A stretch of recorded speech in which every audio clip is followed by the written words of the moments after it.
Okay, welcome to Casual to Competitive. My name is Chris. So last series we were talking about and we looked at a blue-black Reanimator deck, which is what I have up on the screen right now.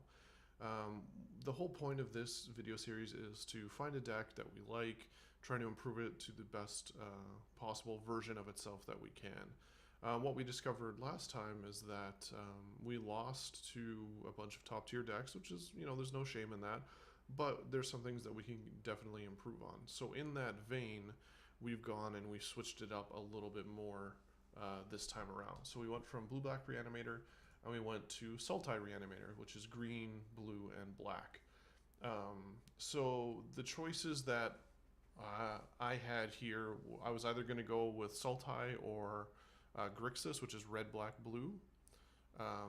Red gave us some other discard outlets, Cathartic Reunion, etc. But I thought green was better than red in the terms of we have another Gear Hulk that is better than the red Gear Hulk, I believe. And then we also have this card called Wildest Dreams, which not many, I didn't even know it was a card, I didn't even realize it. But you can return X target cards from your graveyard to your hand, and then you exile Wildest Dreams, which is pretty powerful in a deck that needs recursion. In the old version of this deck, back in Magic Origins Standard, I was using Jace, mini Jace, Jace Vryn's Prodigy, which gave us a lot of recursion in the middle and late game to get our spells back. We don't have him, sadly, so we have to find some other way of doing it. I think this is a good way. And then along with that, we also have Green Warden and Murasa, which is a powerful card. It's a 6-mana green creature, 2 green, 4 colorless, and when it enters the battlefield, you can return a target card from your graveyard to your hand, and when it dies, you can exile it, and then you can get another card back from your graveyard to your hand. So those are 2 ways we have of getting it back. We've also, of getting cards back from our graveyard that we need. I've also switched it up a little bit and went a bit more of a controlling route. So in that vein, instead of, if we look at our old list, we had at our top end Sphinx of this Final Word and Decimator of the Provinces, which are both good cards, but we've switched it up this time. And we've gone with 3 Void Winnowers, because we want this, like this effect is really powerful, very powerful creature, and we want to try and get it as much as possible. I noticed in our last games we didn't really get our big reanimation targets as often as we would like. Other than that, a lot of it is pretty similar. We still have our 4 Mind Rack Demons, we still have our removal suite in our Dead Weights, Grasp of Darkness, Murders into the Slaughters.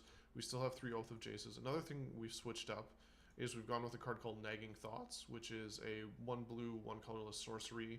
You look at the top 2, you put 1 in your library, put 1 of them in your graveyard, which can also help find our threats and put them in the graveyard. We also still have the 4 Rise from the Graves as well. And then instead of our Wharf Infiltrator, which is what we were playing in our last deck, we have a Crypt Breaker. And what Crypt Breaker is a 1 black zombie creature, and for 1 colorless and 1 black, you can tap it to discard a card and create a 2/2 black zombie creature token.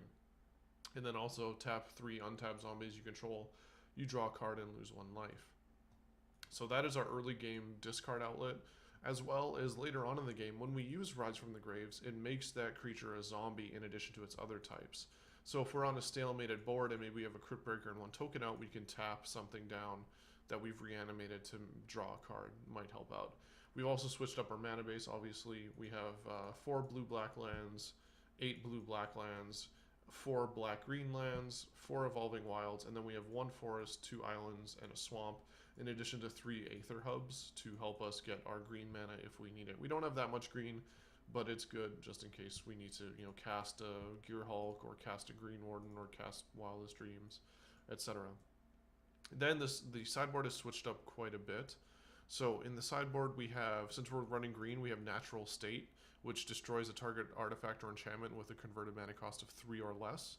So that's our Smuggler, Copters, anything else like that. We also have Flaying Tendrils, which is a 3 mana sorcery, 2 black and 1 colorless. All creatures get -2/-2. If a creature dies this way, exile it instead of sending it to the graveyard. We also have 3 Gear Hulks, 2 combustible, 1 cataclysmic. So these are, combustible can sometimes win the game. If you flip over, if they decide to pay the cost and you flip over 2 Void Winnowers, that's 18 damage right there. Also, it's a powerful creature, 6/6 first strike. Its text is, When it enters the battlefield, you can draw 3 cards, or the opponent may have you draw 3 cards. If that player doesn't, you put the top 3 of your library into your graveyard, and then Gear Hulk does damage equal to the converted mana cost of those cards.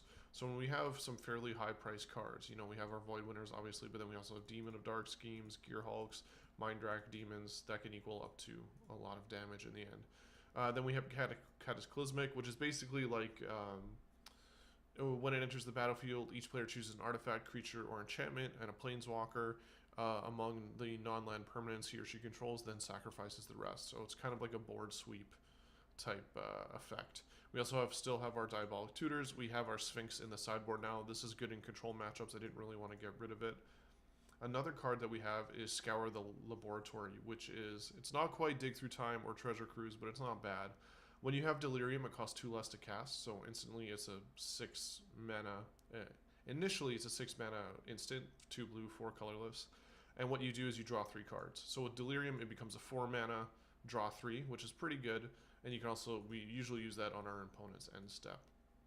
We also have one of those in the main deck as well. And then we also have still our Summary Dismissals and Ceremonious Rejections. So that is the updated Sultai Reanimator list. I've played a few games with it. There are some matchups that give us trouble, but we're going to take a look at it and see how it goes.